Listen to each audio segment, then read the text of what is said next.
Book का नाम है ब्रह्मा बाप के कदम पर कदम।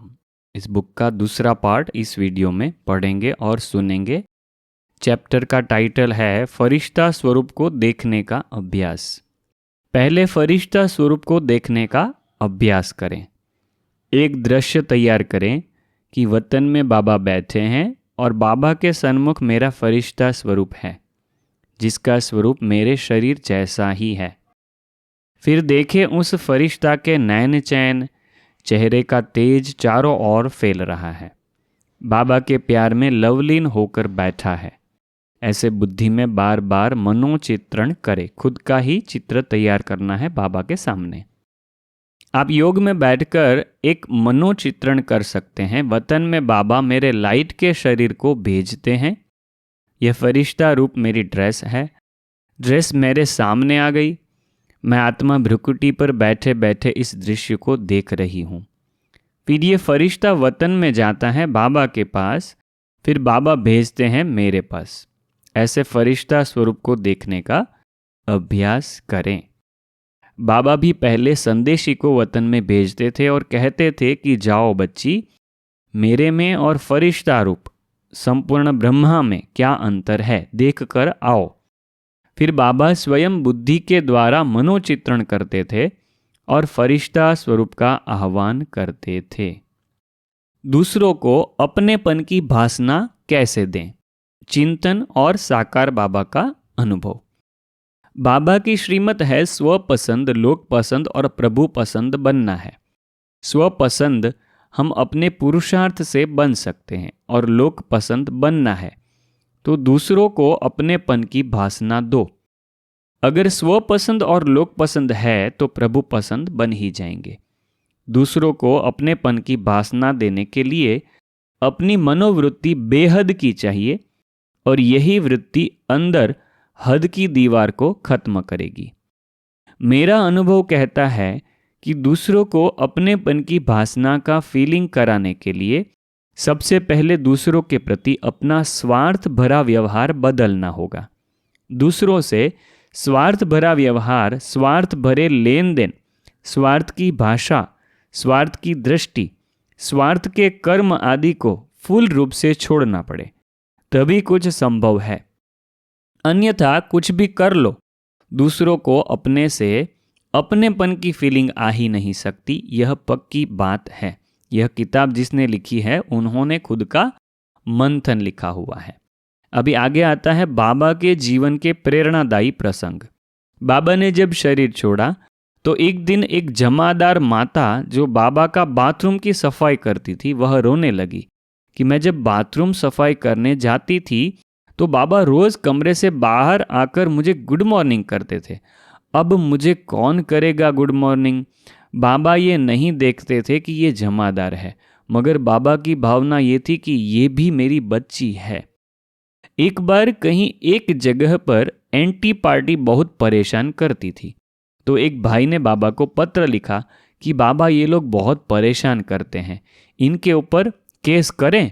तो बाबा ने कहा कि बाप अपने बच्चों पर केस कैसे कर सकता है? तो यहाँ पर आती है अपनेपन की भावना सबके लिए। ठीक है। बाबा एक बार भोजन के बाद वॉकिंग करने निकले। उस समय बाबा के साथ एक भाई भी था।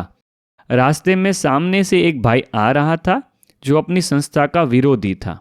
उसने बाबा के आगे थूका तो बाबा ने मुस्कुराकर उसको दृष्टि दी। उस समय जो बाबा के साथ भाई था उसने तो अपनी बाहें चढ़ा ली। तब बाबा ने कहा, नहीं बच्चे, ये तो बाप को जानता नहीं है इसलिए ऐसा करता है। उस समय अगर बाबा ने आंख दिखाई होती तो फिर बाबा योग में बैठते तो योग लगता नहीं और यह गलती याद आती, मगर बाबा से ऐसी गलती होती नहीं थी क्योंकि बाबा ने अपनी मनोवृत्ति को बेहद की बना ली थी। जब मनोवृत्ति बेहद की हो जाती है तो फिर हम जो भी कर्म करते हैं वह अपने आप ठीक होंगे। जो भी काम करेंगे वे अलौकिक होंगे, दिव्य होंगे। तो यहाँ पर बाबा के जो साकार के अनुभव है वह भी इस बुक में कवर हो रहे हैं। अगर हम मनोवृत्ति को बेहद की बनाकर अपनेपन की भासना नहीं दिला सकते हैं तो बाबा के सेकंड नंबर की एक स्थूल विधि, टोली, दृष्टि, सौगात और बोली के रूप में बताई है। ठीक है, क्या क्या चीजें हैं? स्थूल विधि टोली, दृष्टि, सौगात और अपने बोली के रूप में बताई है।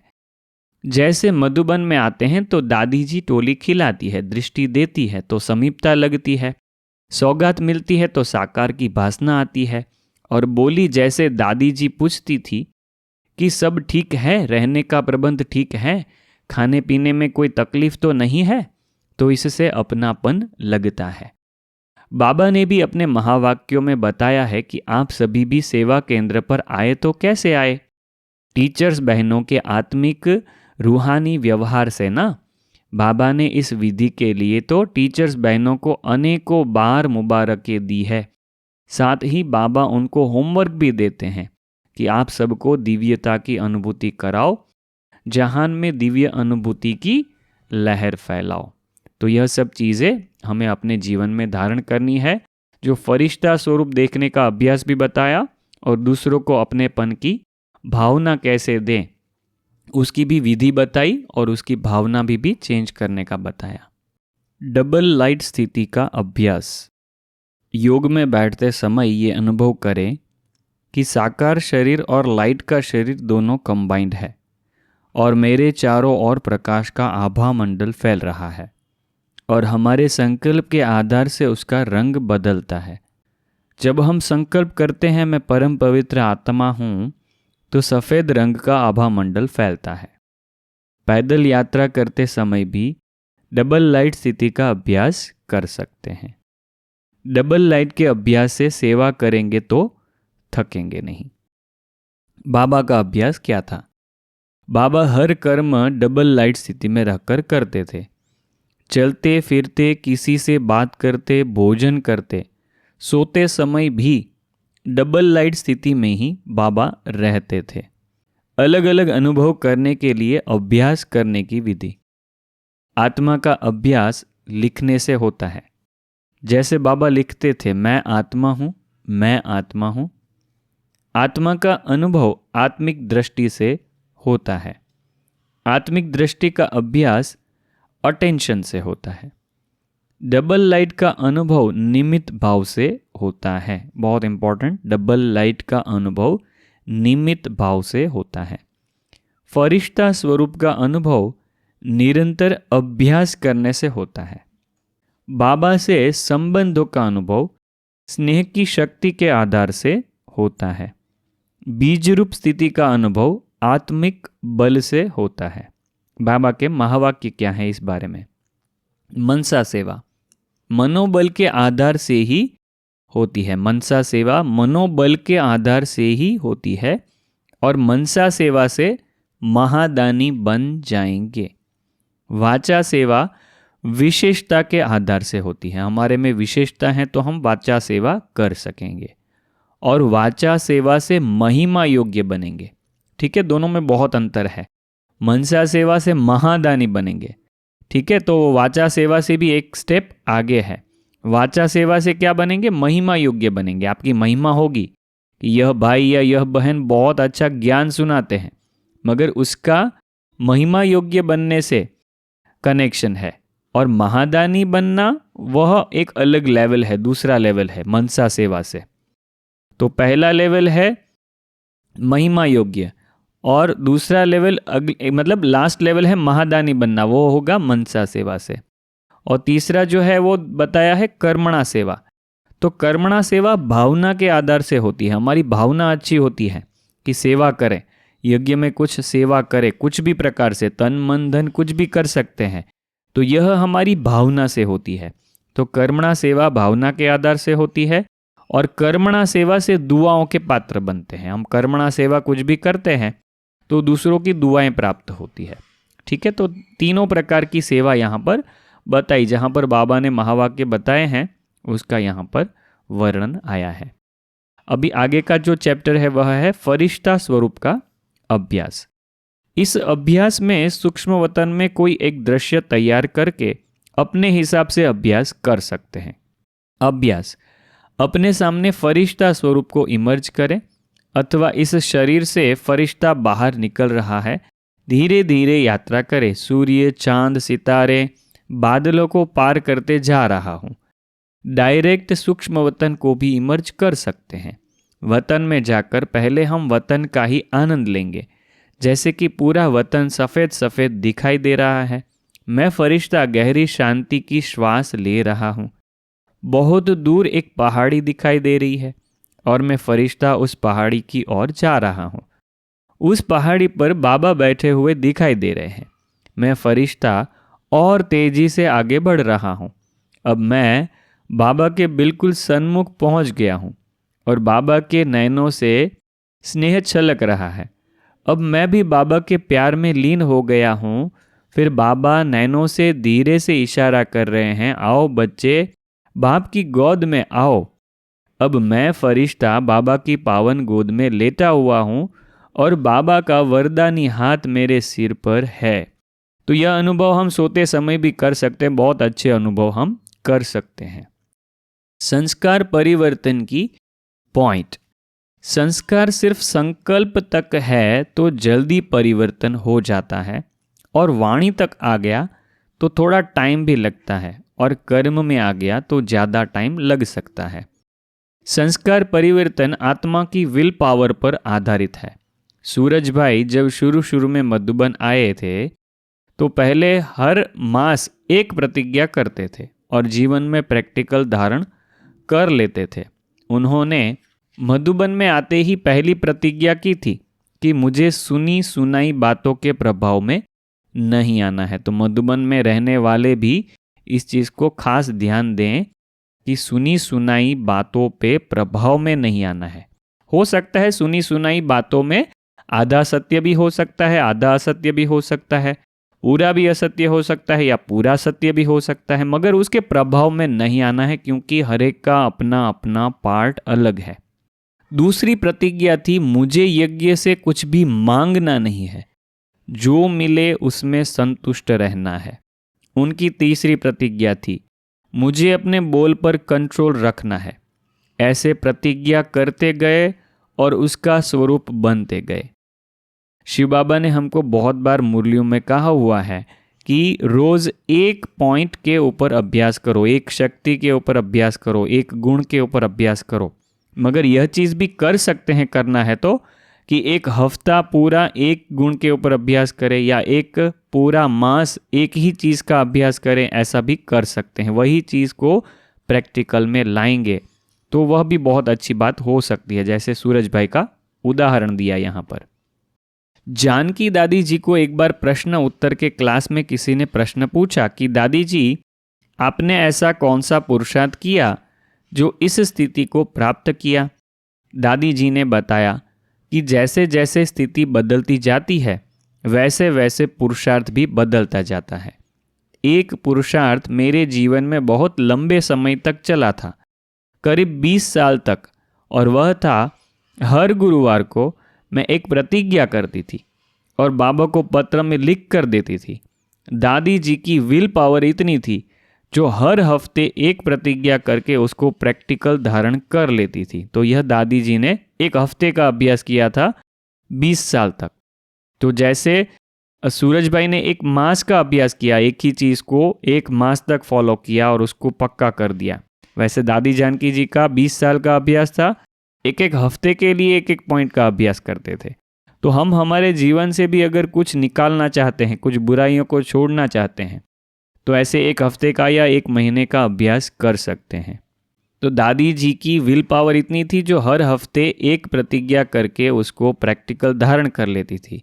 संस्कार को परिवर्तन करने के लिए आत्मा की विल पावर कितनी है और संस्कार की जड़ कहाँ तक है, उसके ऊपर आधार है। तो यहाँ पर आपको सूरज भाई का एग्जाम्पल मिला, दादी जी का एग्जाम्पल मिला, और उसके आगे फरिश्ता स्वरूप का अभ्यास करने के लिए कमेंट्री जैसा या कुछ गाइडेंस मिला, जिसका आप दिन ब दिन अभ्यास कर सकते हो। और यहाँ पर संस्कार परिवर्तन की पॉइंट भी आई है। बाप के साथ मुख्य 4 संबंधों का स्पष्टीकरण। बाबा के साथ सर्व संबंध निभाने की श्रीमत है, इसलिए सर्व संबंधों का स्पष्टीकरण बेहद जरूरी है। बाप, टीचर, सद्गुरु, साजन, माँ, बेटा, बंधु, सखा, ये 8 संबंध मुख्य है। इसमें मुख्य 4 संबंध निभाना बहुत बहुत जरूरी है और इन 4 संबंध से बहुत सारी प्राप्तियां स्वतः आत्मा को हो जाती हैं। मुख्य 4 संबंध है बाप, टीचर, गुरु और साजन। इन 4 संबंधों को बाबा से निभाने के लिए स्वयं बाबा ने शर्तें, कंडीशंस भी बताई है, तो प्राप्तियां भी बताई है, जो कि निम्न प्रकार से है। पहला मुख्य सब्जेक्ट ज्ञान, योग, धारणा और सेवा। सब्जेक्ट के आधार पर प्राप्ति सर्वगुण संपन्न, 16 कला संपूर्ण, संपूर्ण निर्विकारी, मर्यादा पुरुषोत्तम। मुख्य संबंध बाप, टीचर, गुरु और साजन। संबंध की अनुभूति वफादार, फरमानबरदार, ईमानदार और आज्ञाकारी। संबंध के आधार पर स्लोगन पहला है फॉलो फादर, दूसरा है जब तक जीना है तब तक पढ़ना है, तीसरा है जो कर्म मैं करूँगा मुझे देख और करेंगे, और चौथा है तुम ही से खाऊं, तुम ही से सुनूं, तुम ही संग बैठूं। सब्जेक्ट के आधार पर टाइटल नॉलेजफुल, पावरफुल, ब्लिसफुल और सर्विसेबल। सब्जेक्ट के आधार पर रंग गोल्डन, लाल, सफ़ेद और हरा। हर सब्जेक्ट से प्राप्ति आनंद, शांति, पवित्रता और खुशी। मुख्य अलंकार शंख, चक्र, गदा और कमल। हर सब्जेक्ट में 4 विभाग है। पहला है इतिहास 84 जन्मों का, जो कि ज्ञान के बारे में है। दूसरा है मनन चिंतन अवस्था, जो कि योग के बारे में, और धारणा है खान पान की धारणा। चौथा है सेवा, तो उसमें है तन द्वारा कर्मणा सेवा। दूसरा भाग है जिसमें ज्ञान के लिए है तीनों लोकों का भूगोल।